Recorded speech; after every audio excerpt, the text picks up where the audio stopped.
Welcome to Home Education Matters, the weekly podcast supporting you on your home education journey.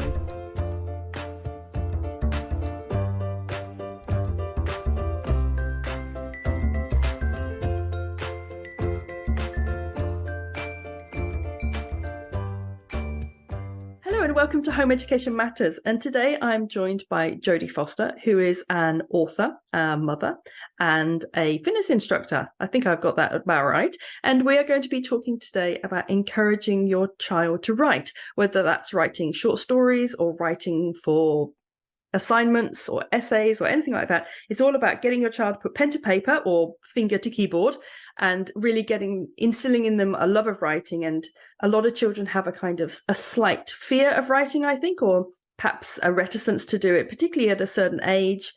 Anything from around sort of 6 to 9, I think children can be a bit nervous about writing. And so we're going to be looking at how you can encourage your child to love writing. Okay, so hello, Jodie. Thank you so much for joining us today. Do tell us a little bit about yourself. Thank you for inviting me. So, yes, my name is Jodie Foster. I often get mistaken for the little Hollywood actress, but no, that's not me. I am a former school psychologist. So I used to work in the education system here in the UK and overseas and do consultancy for other ministries of education. And I had been doing that for many, many years. And I lost a lot of heart with the job because of how the education system is evolving and de-evolving. And it became very frustrated. I became very frustrated with the education system as itself. And I transitioned from being a school psychologist into being a self-employed fitness instructor so that I could sort of blend my career around my child so that I could do flexi schooling. So my child does go to school, but she spends some time at home doing some home education with myself as well. So my experience of being at school as well, I'm dyslexic. The school environment did not suit me. We didn't know what dyslexia was 50 years ago. And so I struggled at school and I struggled with the whole school environment. And I left school without any GCSEs. I didn't actually do my GCSE exams or A levels yet. I'm dyslexic, yet I managed to become a school psychologist. So I would really had a very good start to life that set me up to be able to understand where a lot of children that were struggling with behavior for learning in school were coming from. So having kind of had that insight and been able to understand that and work with the children, but the education system hadn't caught up with that yet, and they have maybe still have a long way to go, shall we say. So that's my background. So child that struggled in school, went on to be a school psychologist, became disheartened with the education system and changed my career to fit more around my child and my own lifestyle as well. And where did writing children's books come in?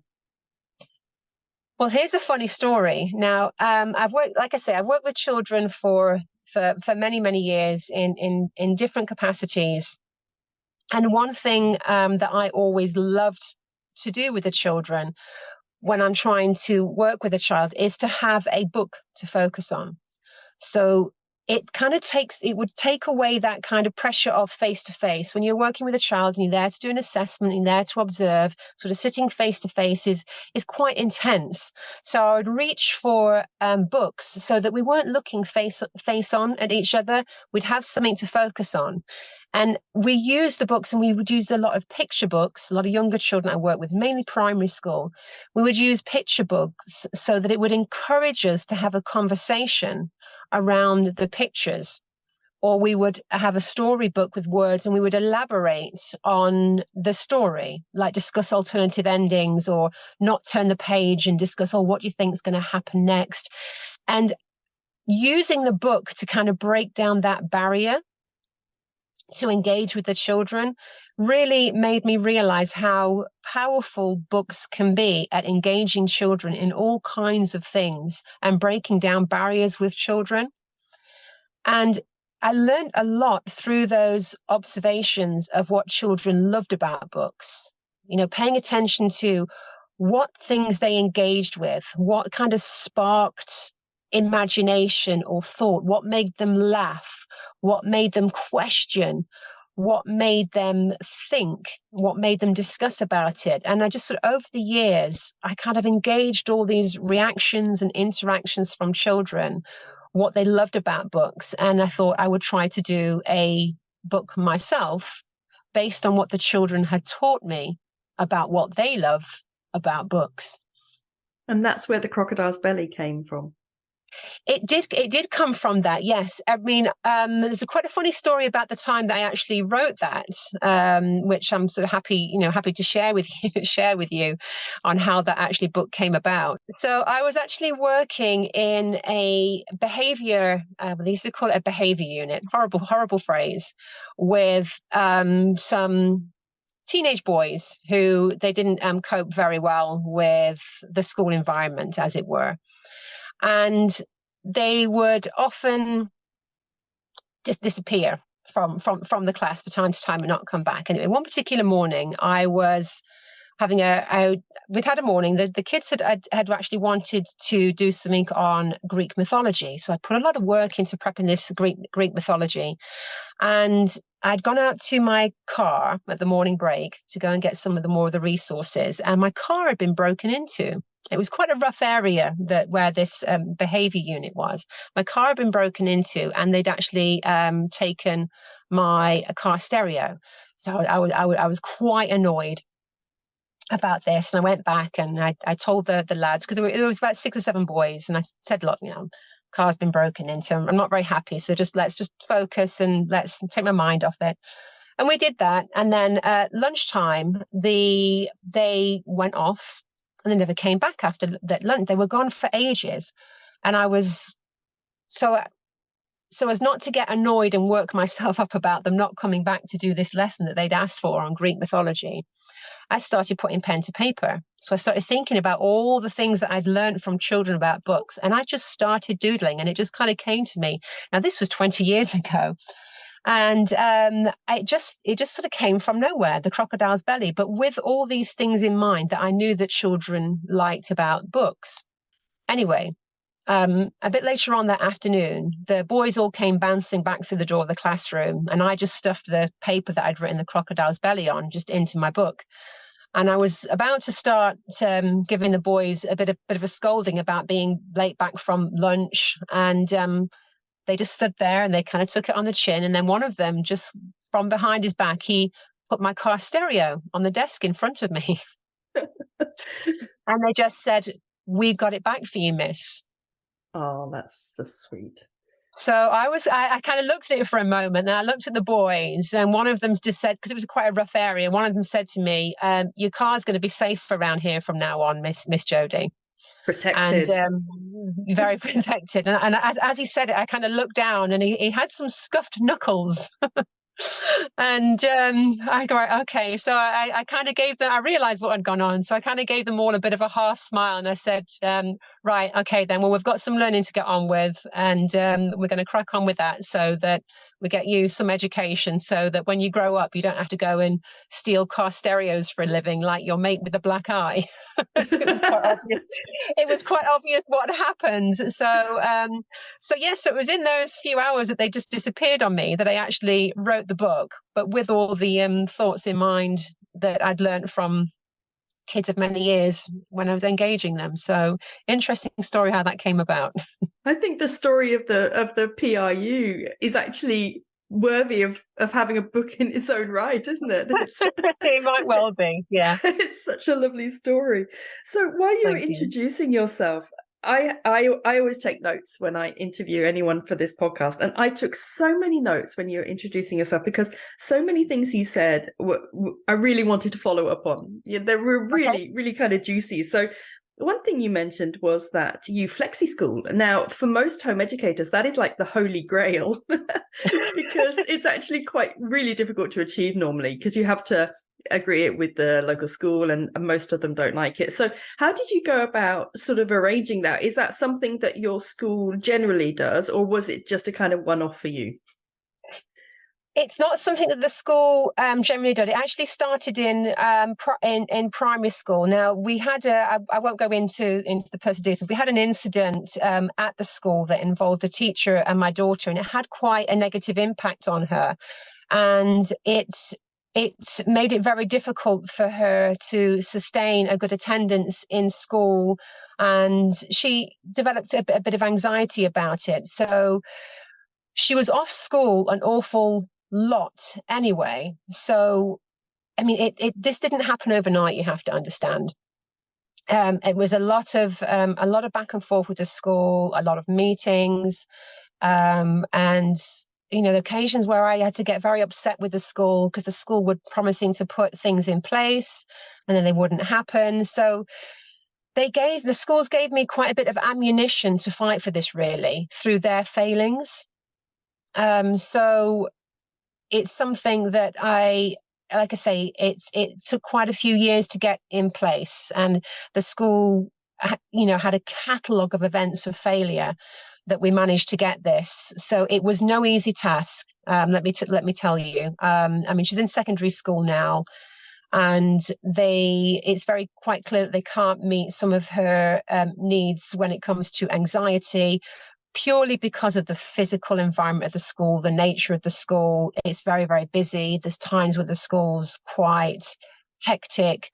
So and again, lockdown helped this because, being able to go online and provide stuff as well. So it's been a hard journey. It's something I've had to fight for, but with the history there, I've been able to justify saying this is what we're going to do. This is the flexi schooling, and the school have had to say that we kind of think this is it. Otherwise, there's just going to be loads of unauthorized absences, etc. And I kind of had to sell it to them as well that it makes their attendance records, etc., look better if we haven't got all these at constant absences. So to them, she's in school, but at home. She's in education, but at home. So she's in 3 days a week, home for 2. Sometimes that's in reverse, depending on what's going on. But her dad is a teacher as well, and I've obviously got my background in education. So we managed to work it between us, and she's become quite a good independent learner as well over time. So yeah, it is the holy grail. But it's yes, I had to climb a few mountains and crawl through some brambles to get there. Well, good for you, because I mean it's rare enough to find flexi schooling at primary, but flexi schooling at secondary level is unusual. So that's wonderful that you've managed to get that to work for you. One thing you also mentioned in your little introduction was that you felt that you left educational psychology because you felt that the education system was de-evolving, which I'm guessing you mean was kind of going backwards. I wondered if you could sort of explain what you were finding there when it comes to the education system.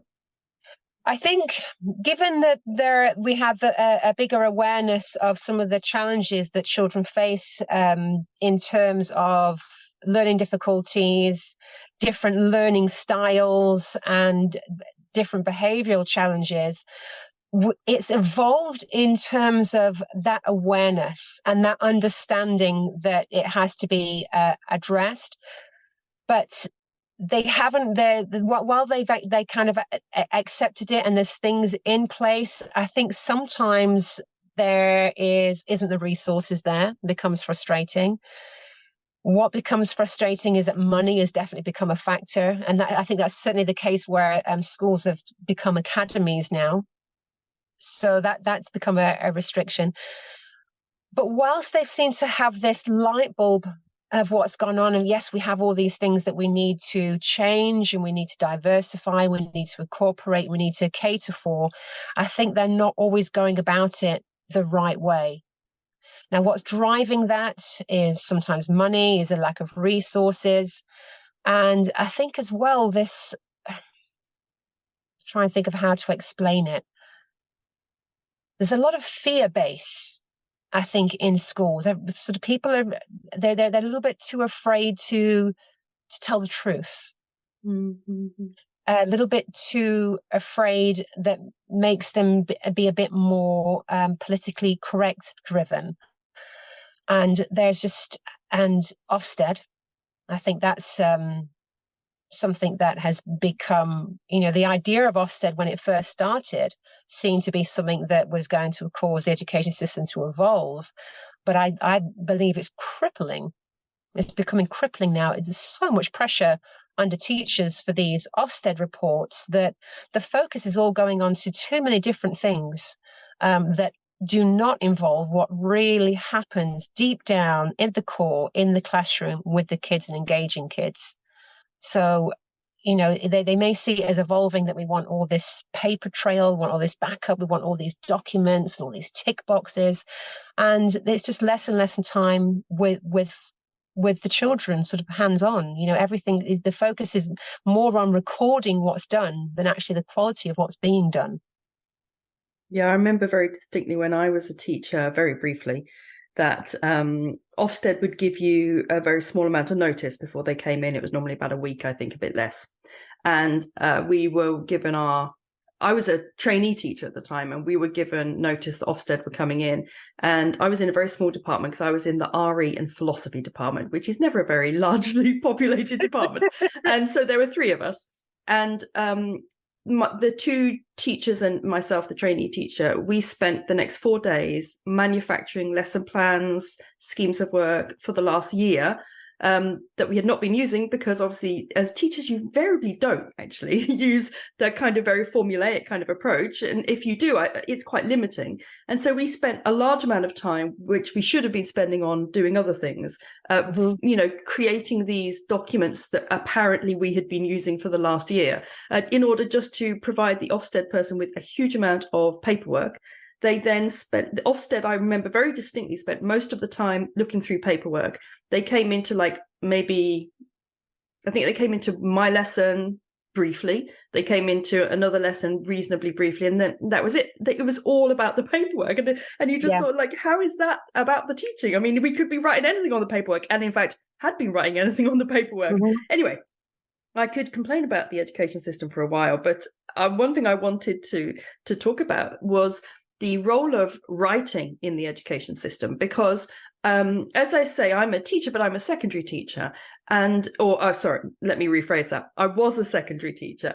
I'm obviously now a home educator. And one thing I felt from my limited experience of primary was that the approach to writing in schools made it feel very chore-based, in as much as they would teach you the handwriting, and then writing became kind of an exercise in being able to sit at a desk quietly and answer questions on a sheet of paper. And the creative side seemed to be really lacking. And I don't know what it's like now, because this was a long time ago. But I wondered if you felt that there was a difference in the way schools approach writing to how you would like sort of children to be able to approach writing. Yeah, I mean, I see as children writing, it's a way to foster creativity. And that's what writing really is to me. It's about creativity. And in schools, there's a lot of structure to the writing. They kind of don't allow carefree abandonment, if you like. They have an objective that they want, and they kind of want to guide children a little bit more in what they want to see on the paper, rather than just sort of fostering creativity. And so if I'm teaching writing, or if I'm fostering creativity, should I say, rather than teaching writing, I want to encompass all the things that writing can achieve. I mean, it helps improve communication skills, and it helps to develop a love for learning, and that all that kind of did that creativity, that communication skills, that love for learning all disappears when you try to channel the writing too much, rather than, one thing when I'm teaching my daughter, I might give her a really bizarre random title and I say, go for it. Whatever. What do you want to do? And that's one thing that we use as well. I don't know if you've heard of the story cubes. little Yeah. dice with lots of pictures. So they're great for creating writings, story cubes, because if you really want to go, to have some sort of control over it or seem like you have, the story cubes, they just lets the children just be as bizarre and crazy as they want to be. So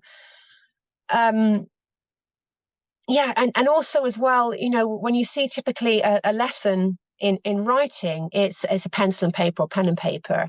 And I would encourage when you're trying to encourage children to writing, would be to give them writing materials goes beyond pen and paper. Colorful pens, stickers, different color markers, highlighters, um, old magazines and scissors so they can see pictures and they can cut them out and stick them in to create all that imagery. It should be that kind of like, carefree abandonment, just creative, just absolutely unstructured, just to initially create that imagination and let that imagination run wild. You can refine it later, but get that love of putting something on paper. It doesn't have to be a pen. I think one thing that I learned when my children were a bit younger and I was home educating them, and probably the sort of the biggest light bulb moment I had was when I separated off creative writing from spelling, handwriting, grammar. And previously what I'd been doing is they'd be writing something, the content was fabulous, and I would then go through, not exactly with a red pen, but I would go through and I'd be like, oh, by the way, that's not spelt right, and you need to like change those words around. And then I think I read somewhere that you shouldn't do that. And as the minute I stopped that, they were about 6 and 7, writing, I would basically say, a bit like with the story cubes, we would have like a little weird prompt and then they would write something. And I would say, it doesn't matter about like anything, just write, just like let your imagination go. Yeah, exactly. Yeah, and then other times it would be like, this is now spelling, right? In actual fact, we did very few spelling lessons, I have to say, but I always separated off so that anything creative, I would read the story for what it was. And I wouldn't think, oh, that's spelt wrong, or, oh, your handwriting's a bit messy. And I found that removing that and just engaging purely with the content helped so much to motivate my children when they were writing stories. I think so too. I mean, it's, to write well, you have to be creative and you have to have an imagination. And that's the first thing that you need to grow in a child's mind, is that love, that imagination, that creativity. So if you implement the comma goes here, the full steps go here, you leave a space after the full stop, everything. So if you that can kill a passion. And when you think about it, when you're thinking about writing a book, when you're thinking about writing a story, you don't start with where are the full stops going to go, where are the paragraphs going to go. You start with the idea. You start with the story, the imagination, the characters. So that's how I think writing should be naturally. Start with that, and you may get some young writers who are like I was, dyslexic, and you get somebody else could do it, could do that later on. It's get that idea, that's what we want first. We want the ideas, we want the love, we want the imagination, and we want that story. That the grammar and the punctuation is the last bit, because when you think about when you write a book, what's the last thing you do? It goes to the editor for proofing. It doesn't go to the editor first.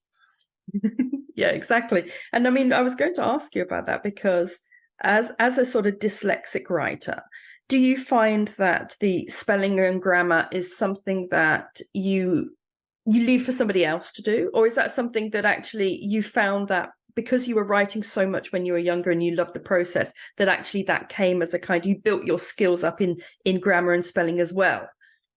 Yeah, that came. I mean, I'm still not fantastic at it. I did get, I did have it proofread by a couple of other people before it went to publication.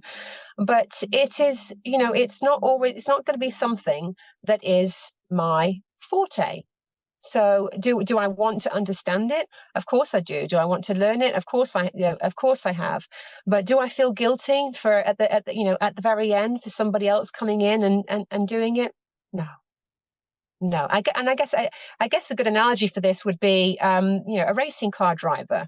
They understand how a car works. They could change a tire if they wanted to, but their job is to get from that start line to that finish line as best they can.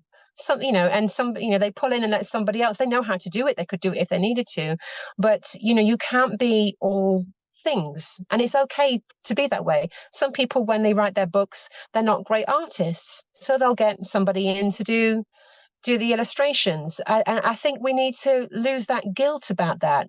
I think there's that, oh, you're a writer, you must be really good at writing and grammar and spell checking. Not particularly. Mm-hmm. I come up with the ideas, I get them down on paper, somebody else might refine it. I don't feel bad about that. I'm okay with that.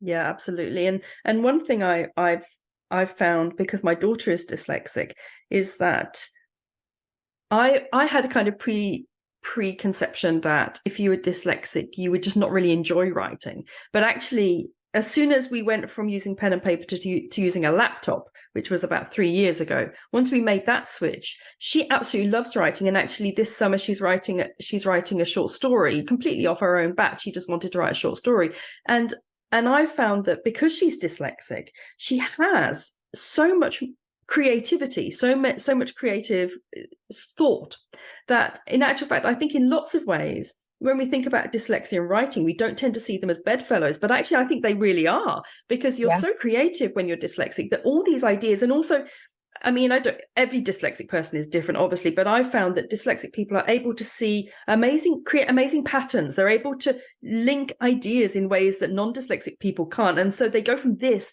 to that, to that, to that. And you're like, how did you get there? And actually, that's wonderful in a story, isn't it? It is. And, and you think about if somebody who's fantastic at just writing words, all the correct grammar and punctuation, technically correct.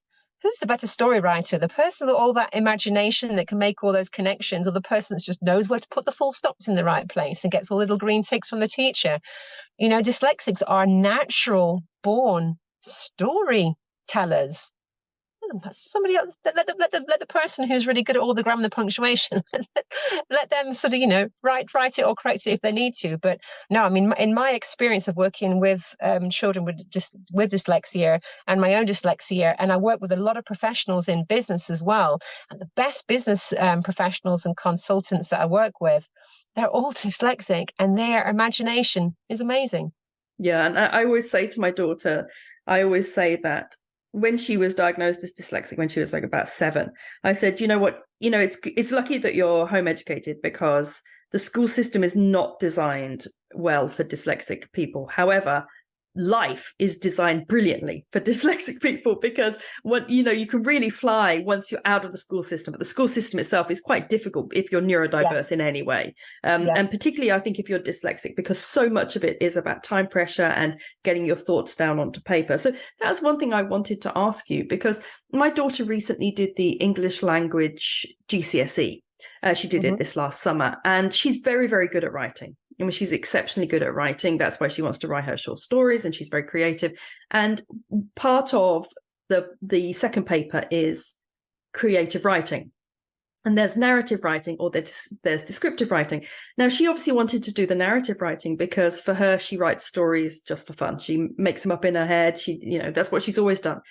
But when we were looking at the narrative writing mark schemes, it was extremely prescriptive about what you could and couldn't write about in the creative writing task. So, for example, you weren't really allowed to write about zombies.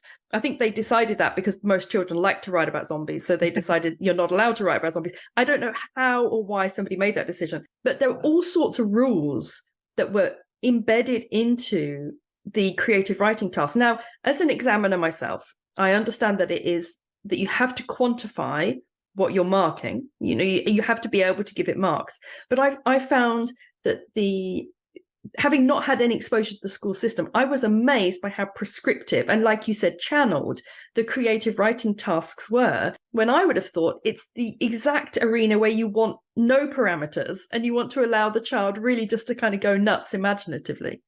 Mm-hmm. Yes, I mean, they should take away the label of creative writing, not use the word creative. Writing to task. Yeah, Yes. yeah. Call it something Yeah. else. Call it what it is. Like, I mean, for example, they have some writing tasks, which are things like writing, writing a letter, writing a speech, those kind of things. And there are certain parameters to those. Although, Yeah. Certain again, I'm structure. not Yeah. sure. Yeah, I'm not quite sure why. Perhaps for letter writing, you need to know some of the etiquette of it. But Of course. when it comes to purely creative writing, in the end, she went for the descriptive writing task, just because it was a bit more open ended.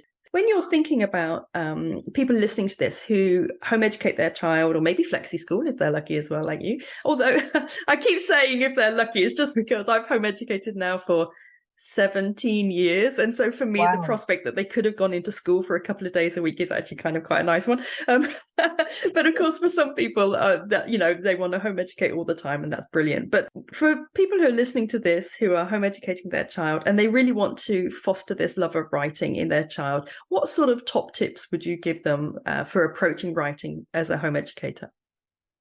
I would say, as a parent, lead by example.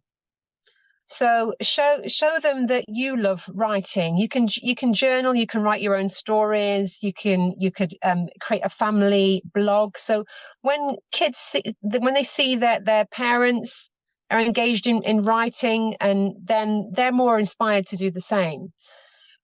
Writing starts with reading. So, reading together is essential to complement writing. And there's such a variety of books that you can read from. So fiction, non-fiction, poetry, it's endless. So discuss the stories and the characters, and encourage your children to share what they think about their book and their ideas. And a good way as well, which I did with my own daughter, I used to do with kids in education as well, was I would I'd pre-read a book, and short book, and I would find a great spot to end where you don't quite know where the ending's going to go, and I'd finish the book there. And if that meant I would write for them, or if we recorded it on a voice recorder, or if we just acted it out in role play, we'd create different endings. Now, sometimes endings didn't always end, and it would go on and on and on, but it didn't matter. It was just about getting them to engage in creating a story, whether they did it in role play, whether they did it with pictures, whether they did it in writing, whether they just told you and you just had a discussion about it. That for me was always my favorite and most productive way of engaging children in creating a story, is to start them off, get them into the flow of a really imaginative book that had options for the ending potentially, and get them to create those endings in whatever way they wanted to show that to you. We loved doing alternate endings when my children were slightly younger. We used to do alternate endings to TV programs and films. We would do rewritings of like classic fairy tales. And actually, we would do quite a lot of feminist and modern rewritings of old kind of fairy tales. And then that became a thing that I would see in Amazon, and I'd be like, we should have sold these when we were doing them. You mentioned there about sort of acting it out and using visuals and things like that. How important is it for the child to actually be doing the writing, like the pen on paper writing? And is that something that you would always want to incorporate at some level, or is that not Yes. as important as the imagination? It's something that I personally would want to incorporate, but like I said before, wouldn't want that to stifle the creativity. And I remember one young boy that I worked with when I was in the Cayman Islands, and he was autistic, and he actually was frightened of putting the pen to paper.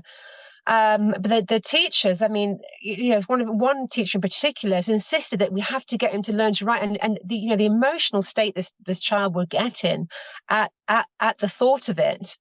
So we did actually bring in some software for him where he could tell his story, and it would write for him as he spoke.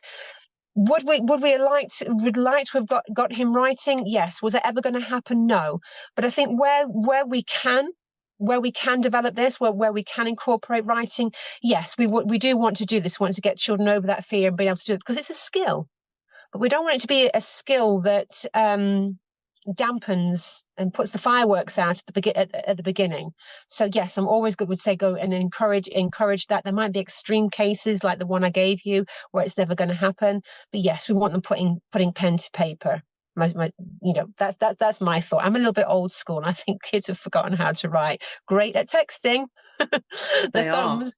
Yes, great at texting, but I do think it's a bit of a dying skill. And I do, maybe it's my age, maybe I'm a bit old fashioned, but yeah. But I know I used to have the fear of putting pen to paper when I was a kid, and that fear I didn't get over that fear very well at school, but I got over it later on, and I'm glad I did.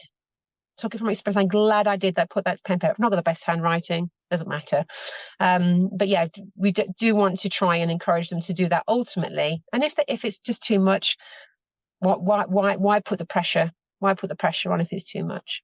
I think a lot of it is sort of rooted in a kind of a mixture of perfectionism, with children not liking to make mistakes pen on paper because there's something kind of indelible about it. They don't like having to cross it out and things like that. And also I know that a lot of children have that kind of blank paper fear, where nothing's written on it yet and they just don't know how to start. And I was wondering if you have any advice for parents of children who just sort of sit there with a pen and paper and then they just sit there and they don't really know how to sort of go about even starting writing. Again, start the discussion with the ideas and just play them out, and record them. I mean, I might write it down when I was working in the schools. I might write it down for them. We've all got our phones. We can record it and then go back. So you can role play. You can capture it on video, and then that's easy then, because then you've almost created your script verbally or visually, and then that makes it easier to then put it down on paper. But to sometimes just put that paper in front of them, that can create a writer's block. It's like, oh, it can be a bit daunting. Blank paper, pen, pressure. So put it away, do a little bit of role play, a bit of acting, a bit of talking, go read another book. Like you made the great idea about watching the movie. And whatever medium you use to record that, that's easy then to transfer that onto the paper rather than paper produce.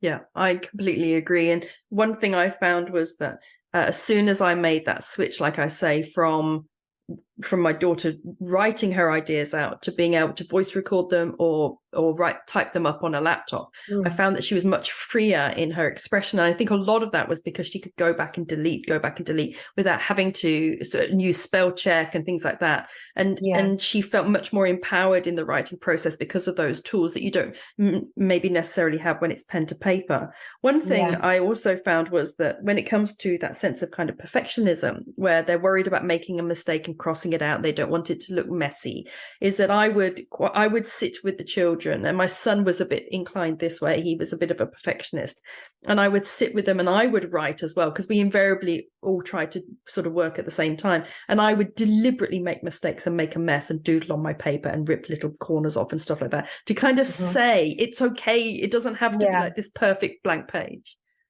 And mind mapping is a good one as well. So, this is what I've used as well is, we might discuss a story or a project, have a conversation about it, but they still don't know where to write. So big circle in the middle. Who's your main character? And then little bits all coming off it. So it just looks like a big spider map of everything. And again, you can then take that and then transfer it as well. So it doesn't have to be, and there's pressure about perfection as well, and handwriting. And I liked the example you gave of it's okay for it to look messy. It's not the final draft, it can be anything. Yeah. And when it comes to a child who wants to write a story, for example, would you say that mind mapping is a good place to start? I think it can work for some children. Yeah, I think it would be definitely something that I would say try. And some children might take to that like a duck to water, and some children might just not get the concept of it, or they might not be ready for that concept of it. I think for me when I was younger, if mind mapping was a thing, I might have found that a little bit easier to do. But mind mapping, again, we all have different ways that our brains work. It may not work for a particular child, but it's certainly worth trying. One thing I found that helped my daughter when it came to writing short stories was that we did a project on the hero's story, you know, that kind of classic arc that you get from, you know, that goes off on a journey, encounters challenges, something happens, they overcome it, then there's like a little kind of resolution, and then a final conclusion of what have they learned from the journey.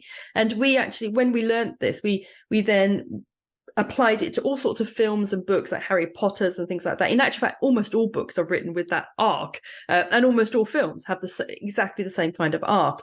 Something happens and you think, oh no, and then, oh, it's all okay again. I mean, every Pixar is basically designed like this. And once we sort of were aware of this as a structure, she found it a lot easier to structure her stories, because she felt like there was like spaces available for her to slot her ideas into. So she said, oh, I see, now they need to meet another person on the journey, now they need to have the challenge, and we're not sure how it's going to turn out. And she found that kind of very, very sort of like broad structure really helpful when she was planning her work. Yeah, and I think you touched up on something there as well, is there's always a journey. Like, you know, kids are always going to relate to humor. Humor is always going to work well in a book or in a story. But I think when you balance that humor with heart, and infuse sort of some heart and meaning, meaningful lessons in a story, if your child's reading it and then doing it, because it kind of creates some emotional resonance. When you see, like you say, when you see a character face some challenges and overcome them, it's can often make it, you know, create relatable scenarios, and then the children go, oh, I remember when I went through that, I had something similar. And again, that can go down on paper or your storyboard, however they want to do it. So, you know, it creates them relatable scenarios that young readers, you know, find captivating and can relate to as well. One of the nicest things I've seen recently in social media is that since Bridgerton has started as that kind of modern period drama, if you know what I mean, there's a lot of women in their 20s in particular who are really relating now to authors like Jane Austen and George Eliot. And what they're doing is they are taking that, you know, like a dialogue or something, and then they are relating it to their modern experiences, and they're invariably changing it into almost like modern language. And there's a lot of memes and things on the internet at the moment about this. For example, the classic section in Pride and Prejudice, when Mr. Darcy does the worst possible proposal by saying, you know, against all my better judgment, I'll marry you, but, you know, it's kind of really embarrassing for me, and like, frankly, I don't really want to. It's like the worst ever proposal in sort of literature history. And a lot of young people now are sort of approaching this from their own relatable standpoint, and they're like red flags and, you know, all that kind of thing. And it's really lovely to see how people actually are taking something from the 1700s and they're finding it still very relatable to their lives. And I think what you say there about how literature really does grip you when you can relate to something that's happening. And I think that's one of the timeless natures actually of literature, isn't it? That there's always something relatable. I mean, every Dickens character is relatable. I mean, the amount of Uriah Heeps I find myself coming across, you know, is astonishing. And I think so much of that is, you know, is about how you see the world and how your lived experience can then be reflected back to you from a book. Definitely. Well, thank you so much, Jodie. It's been really lovely chatting today. I know that your book, The Crocodile's Belly, is on Amazon. So if anyone would like to go and buy that, I would recommend it. It's a very beautiful book. And thank you again for coming on, and congratulations on your flexi schooling holy grail. And yeah, it was lovely chatting today. Thank you so much. Yeah, thank you for inviting me. It's been a pleasure. Bless you. Thank you. Thank you so much for joining us for today's Home Education Matters podcast. See you at the next one. Have a lovely day.